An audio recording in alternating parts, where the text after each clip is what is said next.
Happy 2019. I'm Dana Denta, and you're watching FYI. As we bring in the new year, it's time to take a look back at some of the stories covered on FYI throughout 2018 in the third installment of the Year in Review. Annually, we head downtown to cover the one-of-a-kind events dedicated to shopping, eating, and enjoying Ann Arbor that the Main Street Area Association has to offer. For decades, the Taste of Ann Arbor has served the masses, offering delectable treats. This is Taste of Ann Arbor, where we have many restaurants that come out onto the street to provide a sampling of their favorites or best of fare for all the residents of Ann Arbor and around. This is Taste of Ann Arbor, a day that we wait for every year because it brings out just thousands of people.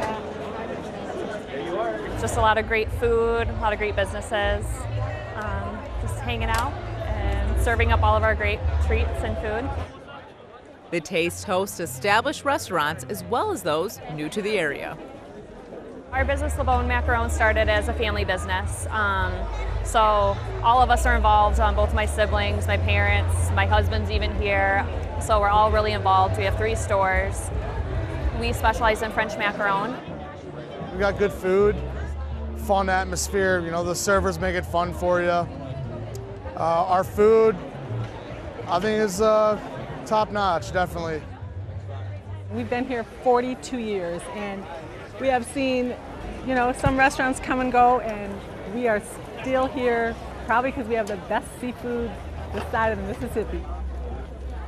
It's a great way for people to experience what we have if they're not regular customers and they just want to sample us on the streets.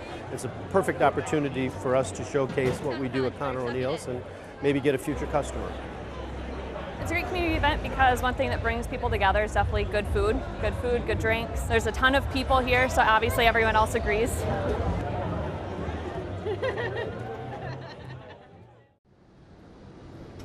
The Main Street Area Association wants the Gal Pals to unite for the 6th annual Ladies' Night. Lots of different establishments are celebrating women and giving them discounts and cool free items. So far, I've really just enjoyed seeing all of the people out. It's a beautiful night and a great excuse to get out, and it's nice to see the downtown so vibrant. The event boasts food, drink, and shopping discounts, live music, and some free giveaways. So far, my favorite part has been Shinola. They have a ladies' night with live music and rosé wine. And then I just went into Cherry Republic and got some snacks. But it looks like lots of places have signs out welcoming everyone to come in and to check out their stuff and to celebrate this great night. I get such a great sense of community being downtown Ann Arbor, and events like this bring people out. People should support businesses downtown because they are supporting our locals, our neighbors, our families. Wonderful things happening in Ann Arbor. Ann Arbor is a fantastic city, and help keep it growing by supporting local establishments. This is a great night, and everyone should come down and check it out. For over 2 decades, engines have been purring as classic, antique, and exotic cars fill the downtown during the Rolling Sculpture Car Show. We're at a great auto show in downtown Ann Arbor where people can come out and see cars that they have never seen or cars that they grew up with. Rolling Sculpture is the place to see cars so elusive, you may have thought they'd gone extinct. My car is very special. It's a very early production car.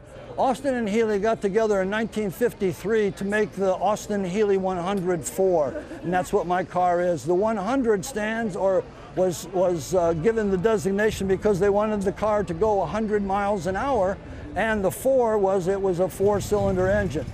Maxwell was originally around since 1908, and in 1920 they weren't doing so well, so they hired Walter P. Chrysler to turn the company around for $100,000 a year, which was a lot of money back then. And so he took 21 off, completely redesigned the car and the engineering, and then in 1924, Walter Chrysler bought out the rest of Maxwell, and at the end of that year, he released Chrysler. This is a 1940 Nash Lafayette. In 1940, the Nash Corporation experimented with convertibles, so they made 50 of them. And there's 4 left known to the National Society. 2 of them are street rods and 2 have been restored original. This is one of the street rods. It's a great environment for a car show. There's lots of people, great community that you can talk to, and it's a good variety of cars to come out. The city always has the environment in mind, whether you live, work, or just visit. And to remind us all how important preserving the earth is, Ann Arbor holds annual events in honor of our planet. Leslie Science and Nature Center is the ideal locale to experience the natural world during Earth Day. Earth Day is very important because it kind of can jumpstart the rest of the year where, you know, every day we can make it Earth Day. Every day we could be planting trees, we could be recycling, we could be biking, and I think that it's a good kickoff for the nice weather and the support of the environment throughout the year. We're here with our stations and our volunteers for people to learn and engage and realize that there are other options besides just the trash. And again, that goes back to working with the food vendors and making sure their packaging is compostable or recyclable. All the fun and festivities were had while making little to no impact on the environment. On average, we've been able to divert about 92% of the waste from the landfill. We have some exhibitors here from area nonprofits and organizations talking a little bit about what they do to make Everyday Earth Day. So we have kids activities, we have some macroinvertebrates from the Huron River Watershed Council, and then we also have some live music going on. We have the All Species Parade happening. Project Grow even provided the skills to making an everlasting garden. We're showing different ways of keeping plants from freezing, and we're basically our small mini hoop houses. We have a variety from simple things like finding an old window and getting bales of hay and putting that on top to keep it from freezing. A lot of times you hear about your environmental footprint, and I like to think about the environmental handprint of how you can help. And so maybe that's what Earth Day could be about today.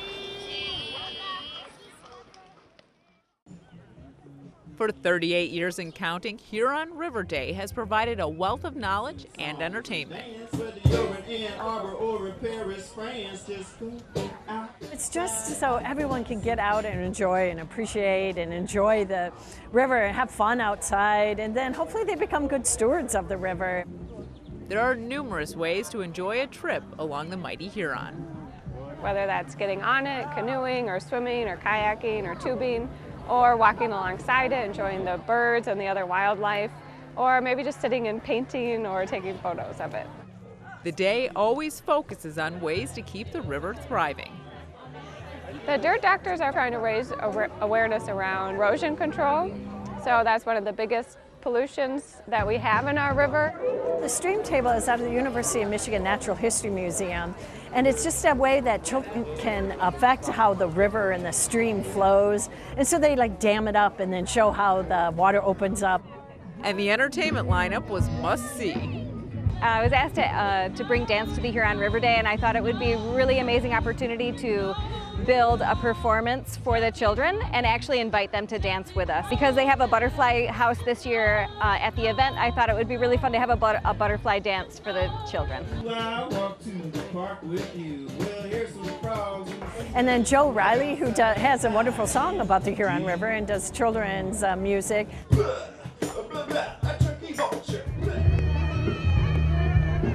It's a wonderful opportunity to meet your neighbors that you don't know you have and to get involved in the community in ways that you don't normally do on a regular basis and come out and enjoy the river.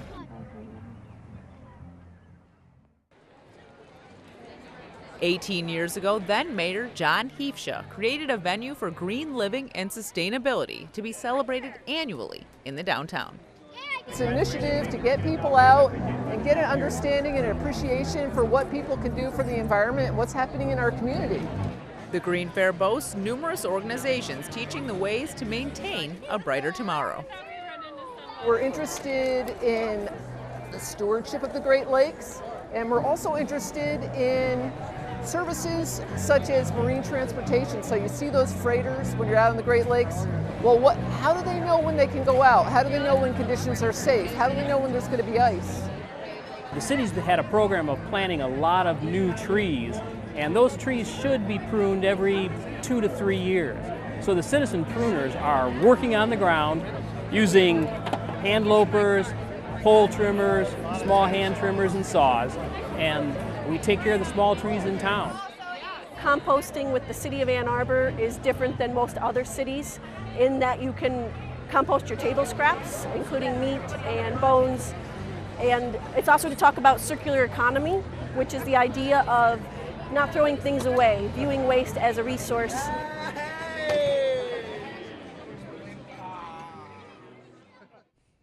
The Natural Area Preservation, or NAP, works tirelessly all year with the help of volunteers to keep our natural ecosystem intact. Find out more next. NAP volunteers layered up as they braved the elements during World Wetlands Day, a yearly winter tradition. We're celebrating it by inviting people out into our wetlands and helping to teach them about wetlands and helping show them how they can help wetlands thrive in their own communities. Winter is really great for working in wetlands because the ground is frozen solid, and so while we normally would be working in up to our ankles in mud working where we were today, we could just walk easily on the hard ground. The afternoon was spent cutting down invasives at one of the city's most popular parks. Gallup Park is adjacent to Furstenberg Nature Area, and that has a lot of really nice diverse species, a nice ecosystem over there that's been protected, and connecting up with the waterway provides a much more diverse habitat for species to move in and out of. When we cut down the honeysuckle and the black alder and the buckthorn, we let more light in so that those native plants can thrive, and we create more space for them to colonize later. This is to make space for those natives. We're kind of the suppressor for those, and to allow what was here as a very diverse and complicated ecosystem to continue on. NAP is always working to keep nature blooming by removing invasives to let native plants and animals flourish. It's good for the soul, and there's more and more studies showing that getting out in nature is good for our mental well-being as well as your physical well-being. We have over 1,000 acres of natural areas in the city of Ann Arbor, and a lot of them need a lot of help. Main thing we do is go and take non-native invasive plants and remove them, either by cutting them off and so they can be treated later to kill them off, or just pulling them out by the roots. When we have areas like we were working in earlier today that are overrun with non-native invasives, they kind of break down the cycle of nature. We don't have bugs that have evolved to eat those plants and the birds that eat those bugs and things like that, and they just kind of take over and leave no diversity. NAP relies on volunteers during workdays like this at Oakwood's Nature Area. Come November, when all of our native things have lost their leaves and kind of gone to sleep for the winter, the buckthorn is still going to be bright green with lots of leaves on it and tons and tons of berries. So it's a prolific seed producer. It really outcompetes the natives, and we can cut it down and eliminate those seed sources from spreading in the future. In 2018, we celebrated diversity through the Greek and Russian festivals. Opa! Delicious food, dancing, and plenty of hoopla took center stage at the Yasso Greek Festival. This is our annual event at the church. It's basically here to represent our culture and our faith to the community. It's wonderful to have good weather, and people enjoy coming and dancing and eating and just having a good time. After all, we're Greeks. We love to party. And a party it was, as only the Greek know how. Everything's made right here. The pork, the chicken, hand cut, hand marinated in our kitchens.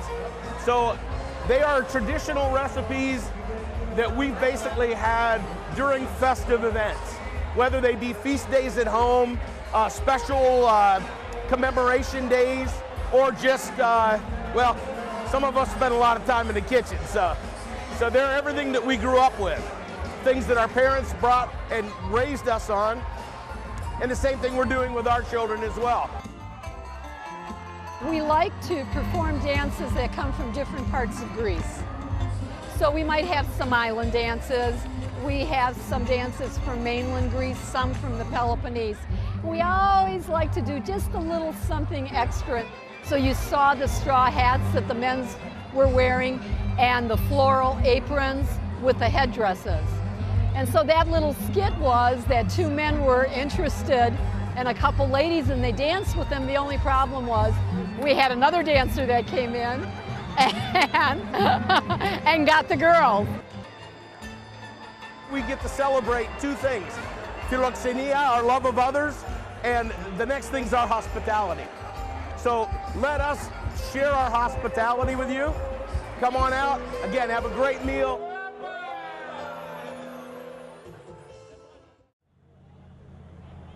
The Ann Arbor Russian Festival was in full swing with music, dancing, and delicious eats.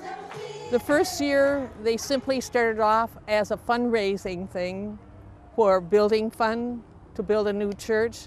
It became such a success, teaching people the diversity of the Russian cultural background. So we continued it on every year. Those crazy Russians, you know, again, here we go again. It's our 6th annual festival. It's very enriching to learn about other cultures. And a cultural assortment it was, with plenty to whet your appetite. Local people and our own group from our church as well will dance. Kids will perform. Shashlik, which is kebabs. There's chicken and pork. And then there's also pelmeni, which is dumplings filled with meat. And then there's borscht soup, which is beet soup, and et cetera, et cetera, et cetera. It's still small enough that feels like family, but it's big that can bring a lot of different varieties to look at. Live life to the fullest right here. Instead of buying a ticket to fly to Russia, come right here and you'll get the true taste of the authentic Russian culture. Dancing is a fun way to get your body moving, and for the past 22 years, Ann Arbor has been moving to the beat during an annual festival that brings culture in motion. Dancing in the streets gets those hips swinging and swaying. We're here with Dancing in the Streets. It's a wonderful festival celebrating all forms of dance. If you want to dance, that's a good place to go. If you want to play music, it's a good place to go. When the first song played some 2 decades ago, it was all about the recognition. The first one has a very unique history. We wanted to create the world's longest contra dance and break the Guinness Book of World Records for contra dancing. Now the toe tapping is a lot more than a contra line. It's primarily swing dancing on that stage. We do have some lessons. We've had a swing dance lesson. And to add some variety, we will have the Ballroom Club teach a cha-cha class. We have the traditional American, or what's called the Anglo stage, where we have contra dances, family dances, and also Old English dances. On the international stage, we are featuring many groups, including Middle Eastern dance, flamenco. Come out to Dancing in the Streets next year. We'll be here.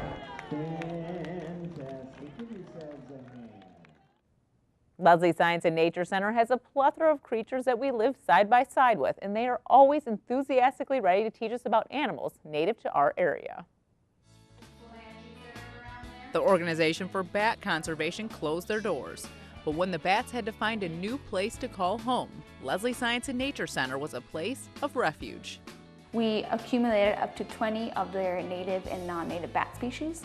Bats of all species have a positive impact on the ecosystem. If we want to think locally, these guys are kind of like nature's insect control. If you want to think globally, however, fruit bats are amazing pollinators. They'll pollinate things like agave, mango, avocados, certain trees that they find in their native habitats. And without those bats there, those fruits wouldn't be able to reproduce. We are really excited to be able to promote and offer these programs to continue that conservation message of not only why bats are important, but how we humans can better interact and protect all different kinds of species.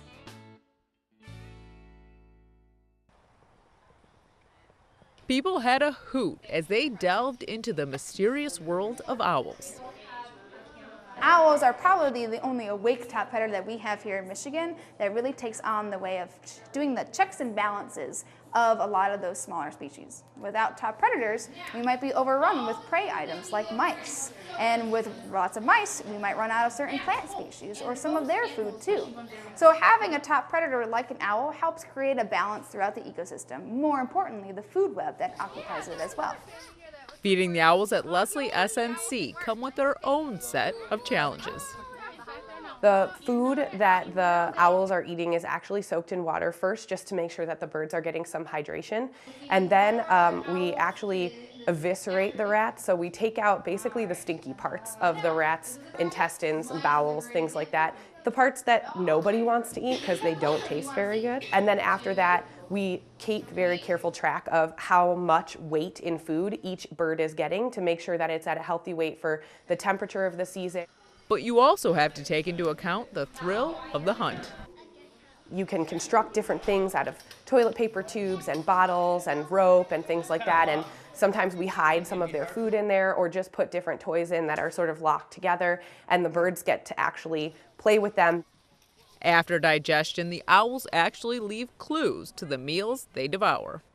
Owls eat all of their prey at one time. So they digest the meat and the bones and the fur and all the tissue and take that down into their stomachs. And as they digest it, certain things can't be broken down by their bodies. So they cough up the pellet with mostly fur and bone. And then we can actually collect that, we sanitize it, and if you break it open, you can see, just like clues left behind, the skeleton of whatever animals the bird has eaten.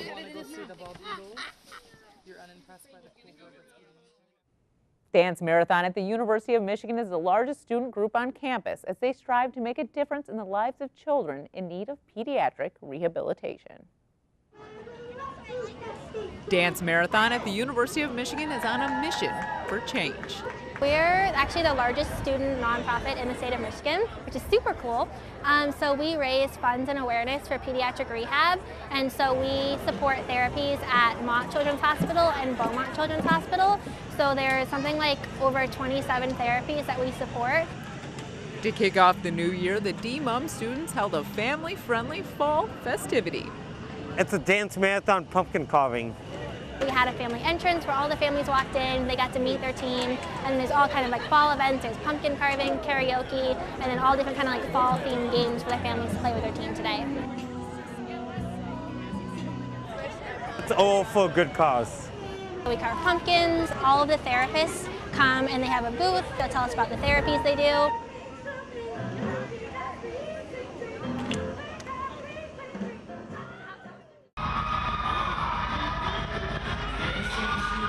Dance Marathon has university students working hard for some very deserving youngsters. What we do is we raise funds and awareness for pediatric rehabilitation programs at Mott and Beaumont Children's Hospitals. Right here we're at Victorthon, which is our biggest event of the year. It's a 24-hour event. Victorthon is 24 hours of craziness. There's no sitting, no squatting, no kneeling. It's 24 hours of standing and dancing. And it's the most fun time you'll ever had. It's really hard. Sometimes you want to give up, but it's your teammates and your dancer captains and those that are there to cheer you on. Around hour 16 or 17, your feet are really hurting, you're starting to lose everything, and then you just find that one person, and then you think of your kid who's going to inspire you and inspire you to push on, and we do it for the kids. That's all we do it for.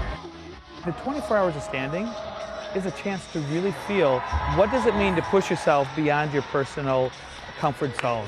Individuals with disabilities, to be successful, have to push themselves beyond their comfort zone.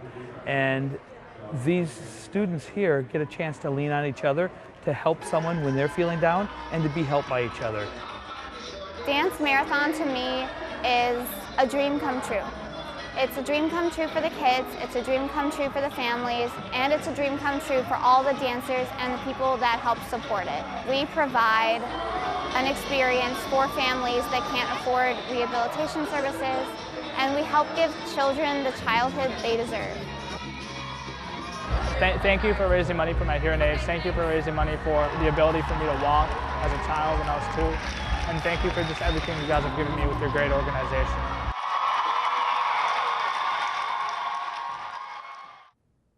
The Ann Arbor Hands-On Museum is a local gem that teaches kids about the fascinating field of science, which many times integrates the arts. Take a look. Now through the end of August, you can learn the ins and outs of creating sound at the Sonic Workshop. This is the Sonic Workshop, and this is something that came out of my 10 years as a music director at a small private school in Ann Arbor, where I was the music director and also a technology integration specialist. So I would be integrating technology with music. This room today exemplifies all that work with technology and music and kind of the future of music making. The Sonic Workshop uses multiple platforms to understand the creation of music in the digital realm. It's not just about computers recreating live instruments, but actually creating new sounds with computers, composing using digital tools, learning music theory with digital tools. That's what this room is all about showing. Today I learned how the sound vibrates through the whisperer, and also the cube. How like every time you touch something, the light changed color. It kind of provides just the spark of invention, the spark of inspiration to show what you can do when you start combining these analog ideas with digital and making instruments that way. Because everyone has a relationship with music. And so connecting music with science, it's a perfect fit.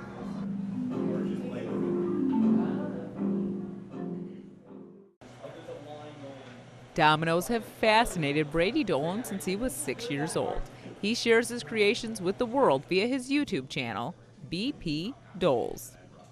The very first thing that I remember as a domino artist is one time we were just all chilling in my family room. We had some dominoes there, so I decided to pull them out and build a little tower with them. I knocked it over, and I thought it was cool, so I just started getting more into it from then. This is an event that Brady has been working on with the Hands-On Museum since April. He's brought in 6 other builders from North America. They are domino artists and chain reaction machine artists, and together they are building one chain reaction that will start with machines and end with 25,000 dominoes going down. Brady and his domino army took over the Hands-On Museum as they worked tirelessly for 4 days to construct this temporary masterpiece.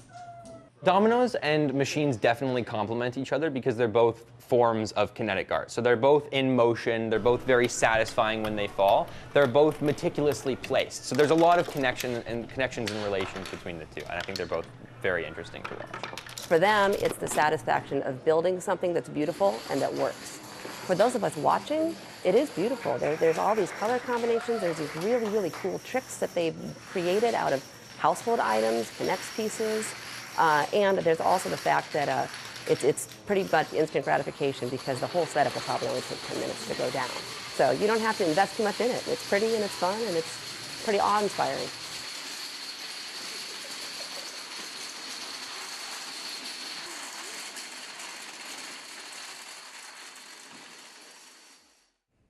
Visit a2gov.org/watchctn to view this and other programs. Thanks for watching and tune in next time to FYI.